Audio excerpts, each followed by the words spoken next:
Hi, Scott here from Kinetic Cycle Coaching. So I've just come into the Bike Fit studio and the guys have made up the new Cervélo Caledonia, and I thought I'll just plug in the phone and I'll share it with you. Now I haven't ridden it yet, that's going to come, I can't wait for that, but I thought I'll just share with it some of the pictures, some of the imagery, go through some of the details of it, where the bike's come from, where the bike's going, who it's maybe aimed at, and just share with you my enthusiasm for a bike named after Scotland.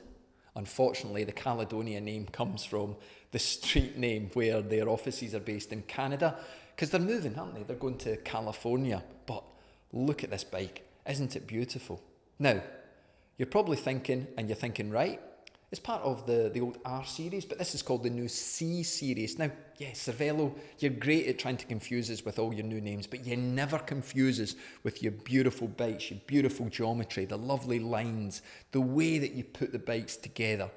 But this is the endurance-based bike, yeah, based on the old R models. It's got longer trail. This is a 56, it sits about a 58 and a half in terms of trail, so that gives us that stability. We get that through the chain stays. A couple of other little tweaks of this bike is the clearance for tyres now. You can get a 34 on this, so I want to come back to that at the end of the video.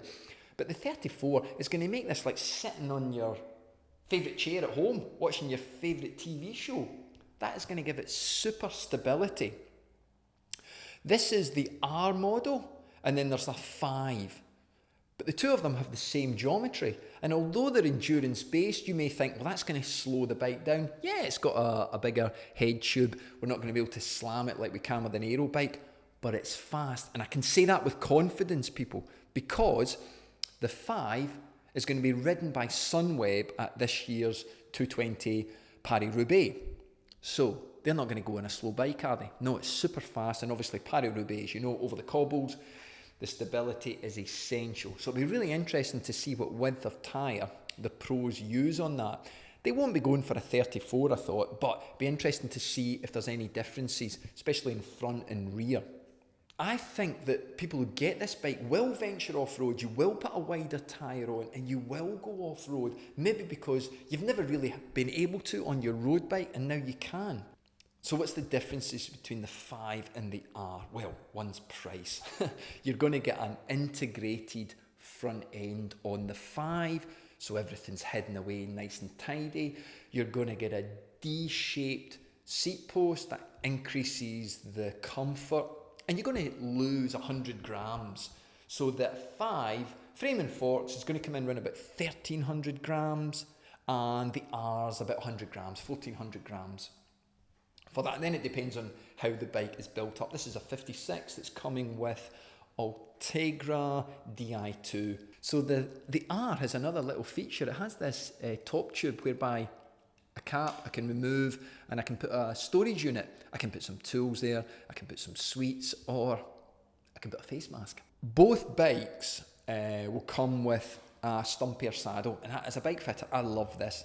Going away from the long nose saddle and the stumpy saddle, it can really help riders get the pelvis in the right position. We can then activate glutes and we can just get a more efficient position rather than that long nose saddle that I see so many people have it too far back.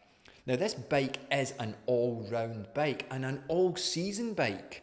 Because of the tyre clearance, we can change the wheels and the tyres around during different periods of the year. But you're probably screaming at me, why would I want to take this bike out in the winter?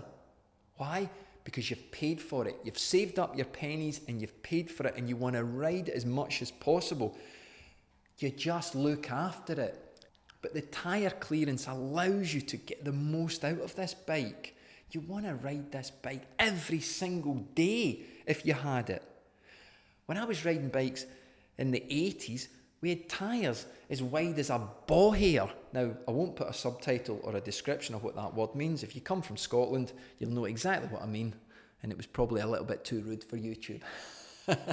But those of you who have ridden on narrow tyres and now can ride on wider tyres with confidence, you know the change it makes to the ride, especially in poorer conditions. It just gives that more confidence that the handling is just increased. And the stability of this bike is going to be great. I can't wait to ride it. I can't wait to feed back to you. But let's just take another look at it. She's beautiful, isn't she? Yeah, I know. She's shouting at me. Get me outside. I don't want to locked up inside, Scott.